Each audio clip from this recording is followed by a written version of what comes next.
Hey there everyone. There is a bit of technical speak in this video. If you're a seasoned BeatSaber modder, you'll know what this all means and can skip to the timecode on the screen. For everyone else, here's a quick cheat sheet of all the different mods in the interview. First, walls. You may be used to them in this context. They can also be used to do this, which is pretty cool. Next, chroma. It's pretty much anything to do with colorful lights in the background, or having specific lights be certain colors. Then, noodle. It allows mappers to make things that aren't possible in base BeatSaber. And lastly, environments. These are the big ones. You can't make these in Noodle alone. And here's what they look like when they're all being used together.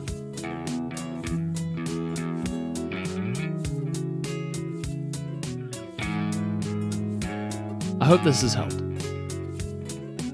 Swifter is a pretty cool dude. They're a part of the BeatSaber community, have done chroma work for the Cube Community 2021 Rewind, and won a few awards. I highly suggest watching that Cube Community Rewind video if you haven't already watched it. It's really good. Swifter has also won second place in the Light Show category for their Unraveling map. However, most importantly, won Map of the Year at the Beasties with their Somewhere Out There song. And with that, on to the interview. Thanks for joining me, Swifter. We're just going to jump right into it. First question, yeah? Your original YouTube channel holds all your Minecraft mods and maps for the past 3 years. How did you first get into Minecraft modding? The stuff that I did with Minecraft was more like it was using the built-in command system, and that's been something I've been interested in for, I think, well over 6 years. I would just like set up some command blocks and just mess around, and made some really bad stuff, and then it got better. Do you still think about new Minecraft mods, or are you kind of over that now? I'm always going to be a Minecraft guy. I'm always going to be playing Minecraft, I think. When it comes to my creative sort of drive, I think like I've mostly been there, done that for Minecraft right now, but we'll see. What was it like having your second channel overtake your first channel? It was like, okay, this is kind of ironic and funny, but makes sense actually, considering I've been putting a lot more love into it recently. You obviously have a lot of modding talent, especially from the Minecraft mods that you have made, where they're all made from command blocks from vanilla and the different maps that you've made.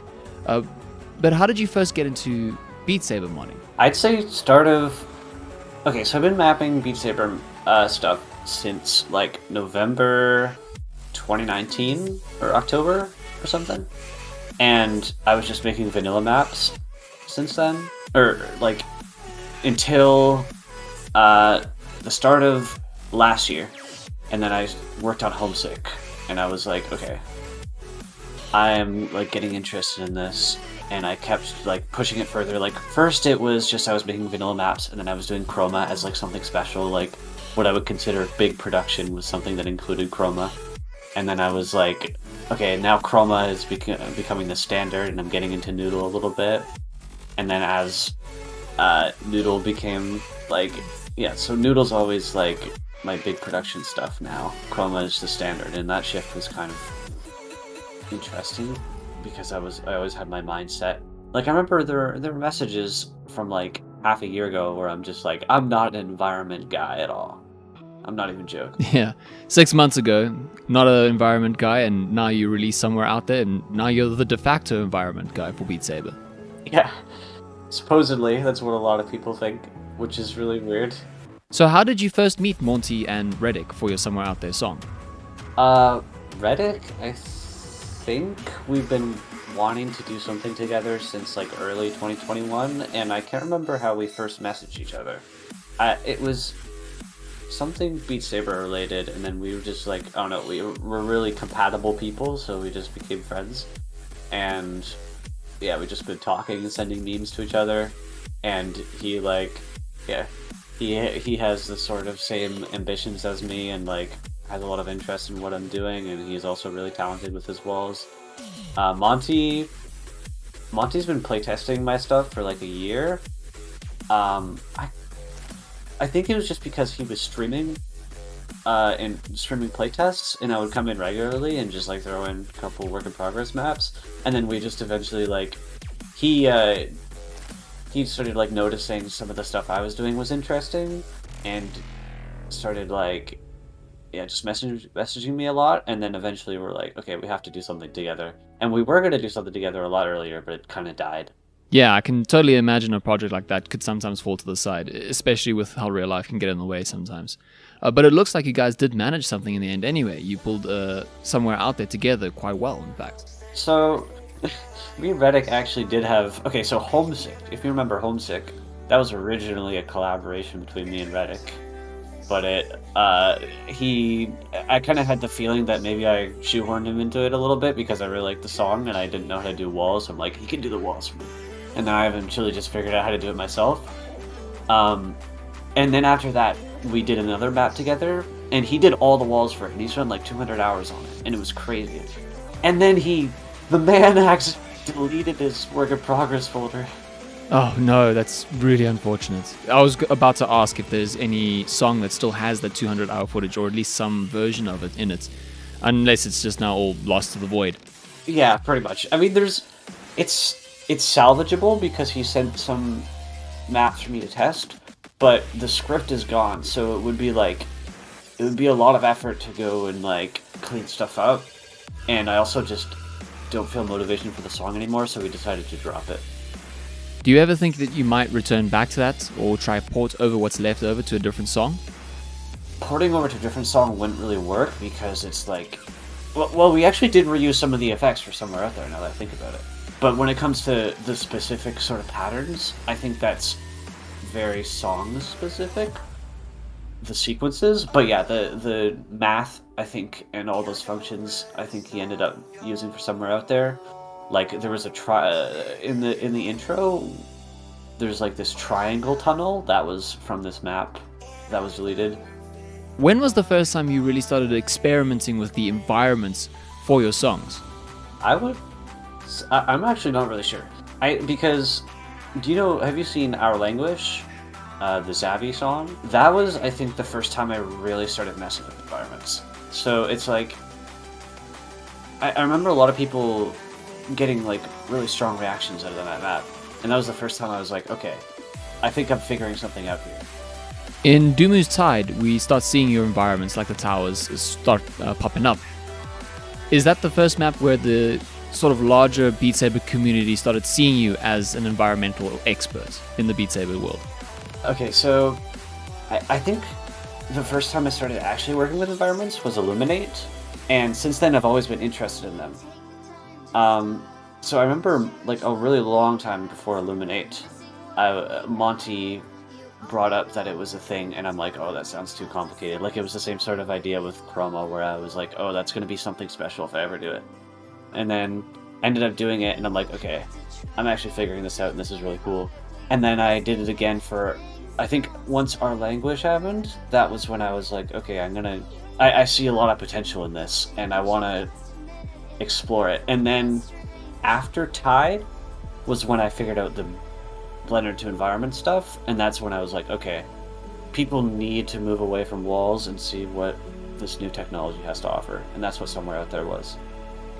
Yeah, I can really appreciate how much of this is being new technology and stuff that you guys are pioneering for BeatSaber with the large environments and with the pushes from Chroma and Noodle and what you're pushing them into now to creating these large Blender environments. With the first transition that happens in the Somewhere Out There song, we're treated to your first environment, which also so happens to be the cover art that acloudyskye made for their song Somewhere Out There. Was that always the intention to have the cover art be the first scene that you have, or was acloudyskye requesting it? Or was that more just kind of your own feel that you wanted to have it there and then? So I was actually thinking about if you're going to ask this, and I'm actually very happy that you noticed it. So yeah, so with Somewhere Out There, it was more of a transition map into this new tech. So I wanted to start off with Reddick's walls, like kind of old Noodle maps where like you have just the walls going by and everyone's like, oh, this is so pretty. And because a lot of the casual BeatSaber audience who play mod charts, they think like walls are the absolute best, right? So I wanted to be like, okay, look at this cool wall chart, like, so they could be drawn in by it. And then all of a sudden, as soon as that like transition happens, it's like, okay, this is new. And I wanted to capture that feeling, and I felt like it was fitting to do the cover art just because I wanted to like. It doesn't have like a specific meaning in the song. I think I just thought like when it comes to the song, that was the part that fit most. Yes, I definitely see how it can all fit together and links together. In my video essay, I actually talk about how your different transitions and your different scenes link together. I also found that acloudyskye makes their own Blender environments as well. Did they have anything that they wanted you to link with their song? Or did they give you any environments to use? Or is it all your own work? acloudyskye actually had nothing to do with this map at all, though I was updating him like as I was making it, like just with a few screenshots, but everything after the first scene was pretty much just original. Like it was just something I thought looked cool, pretty much. Your later environments, like the woodlands and the mountains, feel so large and incredible, and I don't think the YouTube videos ever give credence to just how big they are. Do you take any inspiration from real art or pop culture when you're trying to make these scenes? I would say there's just like my love for sort of like big open landscapes. I've always been like, that's always been my kind of vibe. I like big, grand, like mountains and overgrown stuff, and I don't know. I think some of the vibe that I'm going for like could be inspired by Breath of the Wild, and also some of the stuff I don't think I tapped into as much. Maybe in the Monolith scene a little bit was Hyperlight Drifter. I love Hyperlight Drifter. Such an amazing piece of art. Yeah, no, Hyperlight Drifter is fantastic. It's a wonderful piece of art. Your later flying scene, I refer to the different structures in my video essay as them being brutalist. Are you aware of that architectural style, or was that more kind of just a coincidence that you happen to build it in the same style as that? Probably a coincidence because I'm not well versed in architecture. I don't know. I just do whatever I gotta feel for. Yeah, pretty much I'm just doing what I think looks cool. I don't really know what I'm doing. Yeah, well, I mean, it really does look like you know what you're doing, so well done on that. Your kaleidoscope sections are awesome, as well as being incredibly trippy. Was it easy having someone else who could just focus on the walls while you focus on the environments and the light shows that's busy happening behind them as well? Yeah, absolutely. Reddick, I don't know what that man does. Like, he just... I don't know, dude. He shows up, and then he just gives a bunch of walls, and he's like, okay, bye. and I'm like, that's awesome, great. So what, he's like a kaleidoscopic Batman that just drops his kaleidoscope and then just poofs out in a puff of smoke. Yeah, like he'll just be like, here's a bunch of walls, and then it's like, great. There was a little bit of an incident, so with Reddick, he was procrastinating a lot, so like leaving it to the last minute type thing, and I kept like telling him like, okay, we gotta get going, you gotta do your part, and he was like, all right. So we were on the last night. It was November 28th, and he had to go somewhere, so we had to finish this up before he went. So I was like, okay, do this quickly. We were originally actually gonna do like, we're gonna try to make scenes similar to the environments out of walls, but then we realized like that would take it would be really hard to make that look good and impressive compared to the environment stuff. So we ended up just going with abstract stuff.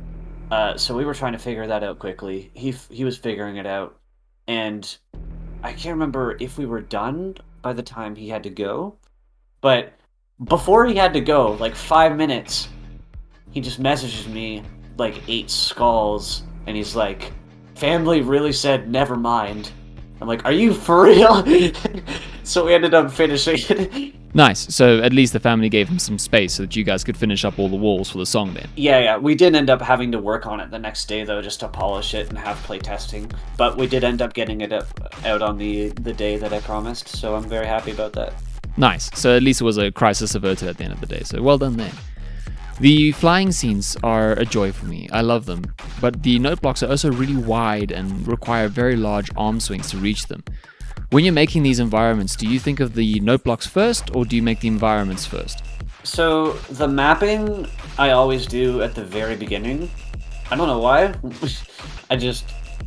I always do it at the very beginning. So it's hard to explain, but I just kind of there's just this kind of feel you get for mapping stuff, and it tends to fit well, and then also Monty's note mods fit into the environment better as well, and we made tweaks here and there, so it ended up just like both in separate ways. We were trying. When I was mapping, I was trying to make it fit the song, and then when I was doing environments, I was also making it fit the song. So by consequence, they both just kind of also fit each other, I think. Like, if you look back at my planning from like the start of November, and you see, like, I had a very vivid vision for this map. I knew exactly what I wanted to do, pretty much. So if you were to look at my planning, like, you'd be surprised just how in depth some of the details I had from the beginning were. Like, I even said at the end, I'm like, okay, I want to have the text somewhere out there show up for a couple seconds. Or, like, I wanted to have the cover art. I wanted to have, like, the power lines in the boat. Yeah, I can see that you even have timestamps here on your notes. So you really did have a very good idea of what you were going to do and where you were going to do it. Yeah, that's like, for my next map right now, no spoilers, but I have a document for like a bunch of timestamps as well, and I just have like a general idea in my brain of what I want to do. Nice, I'm looking forward to your next song. You got to feature in the Cube Community Rewind for two reasons. One, because of your Somewhere Out There song, but also because you got to do the lighting for their actual song for the Rewind. Would you be doing something like that again this year in 2022? I have no idea. I mean, if they ask me again, then sure, I'm down. I mean, it depends on how busy I am at the time. I'll probably be fine though. But it was fun. I'd definitely like to do that again. It was cool to be part of that. So yeah, we'll cross that bridge when we get there. Your map won Map of the Year 2021, and in fact landed you a Beastie. Are you going to try and win Map of the Year again this year, or are you going to leave that up to someone else this time? I mean, I'm just going to keep making cool stuff. I mean, if it ends up winning Map of the Year, then that's awesome. But I mean, I'm going to be releasing some tools that'll make this stuff easier for other people. So I'm kind of just in it for the community at this point. Like, I just want to, like, the more stuff that's made like this, the better. If I win Map of the Year again, then it's like, that's just like the cherry on top. Tell me more about these tools of yours. Alright, so at the moment, it just basically will cut down on referencing documentation for like Noodle and stuff, and like having to go to the wiki and look up map format, because all the properties that you're able to change are just right there. And also there's like implementation for the Blender to environment stuff, so you could switch models and you can import animations, and it'll optimize the animations, and it'll like, yeah, it'll deal with all that stuff for you, and then from the user end, it's just like 2 or 3 lines. So it's super nice, and I'm super excited for people to get their hands on it. I know asking a coder what the deadline for a project is the last thing that you want to be asked, but is there a long-reaching ETA, or are we going to be surprised and then maybe it's released a bit sooner than expected? I think it's like, I have a handful of things left to do, so I'm probably going to release it like very, very soon. Speaking of collaborations, you actually did a map where 84 different mappers were all part of the same one. Each mapper doing 4 beats before sending it over to the next person. How easy or difficult was it to do that? Okay, so it was like, I think it was just a channel they had where someone would just ping the next person and send their work. And then we had to do another pass for like Chroma and Noodle stuff after. That's cool, quite an interesting endeavor. Would you do that again? Probably, because it was funny. Yeah? How so? What was going on that made it so funny? Was it that everyone was making weird and interesting note combinations, or was there a bit of drama that was going on while the map was busy being created? It was just like, it was chaotic, and it was just a lot of fun just to see how many people were just making the most, like, the spiciest patterns ever, and then other people were going more safe. And then some people would just, like, hide stuff in the lights. It was cool. Nice. I gave that map a try, and the best I got was a C grade. So I think I need to practice a hell of a lot more before I can do that any better. And then more of an abstract question here. Your work with Monty and Reddick definitely counts as art, at least in my opinion. Especially because we get to experience it in true 3D. We don't often get to do this unless we're going to installation piece or looking at a sculpture. Do you think VR itself is a great medium for art in games? or games as art. Absolutely. I think that being there, being more immersed in the environment around you is untapped potential, or it's kind of tapped, but I think it's just the best way to experience something else that someone's trying to express, I think. Because it's like, yeah, imagine if you're looking at a picture of something really big, it's like, oh, that's cool. But then if you're in VR and you see something that's like really big, it's like you get to feel that scale. And I think that's a really important feeling. Especially because you feel like such an ant in these scenes. They're so much larger than you are, and especially in VR, you get to really experience that sense of scale. Oh yeah, trust me, it's only going to get bigger. I figured some stuff out. I am absolutely excited for it. So with that meaning, you have a new song that's coming up then. Any hints or maybe guesses as to what the new song is going to be about? 6. That's all you get. 6. 6. Fantastic. I'm absolutely looking forward to it. It's really great seeing someone else move into these new techs, moving towards the environments and not just focusing on the walls and the pre-existing light shows that can be made in BeatSaber. Especially with your tools that you say that you're going to be releasing soon, more people are going to be able to make these sort of big environments like you have been making. What's the next big environment or big light show or big map that you're hoping someone else might make? There's actually another sort of somewhere out there type map that exists right now by someone that's like of a similar level, and that's pretty much exactly what I wanted to happen. So you'll just have to wait to see that one, I guess. But it's also an acloudyskye song, so get hyped for that. Nice. Another acloudyskye song. You know everything about it, we don't, so we'll just be surprised when we see it. So that'll be pretty awesome. I'm going to keep an eye open for it. Thank you so much, Swifter. That's all the questions I have. I really appreciate you taking out the time to do this interview with me. I'll chat to you soon, and I hope you have a great evening. Thank you. Bye-bye. Bye-bye.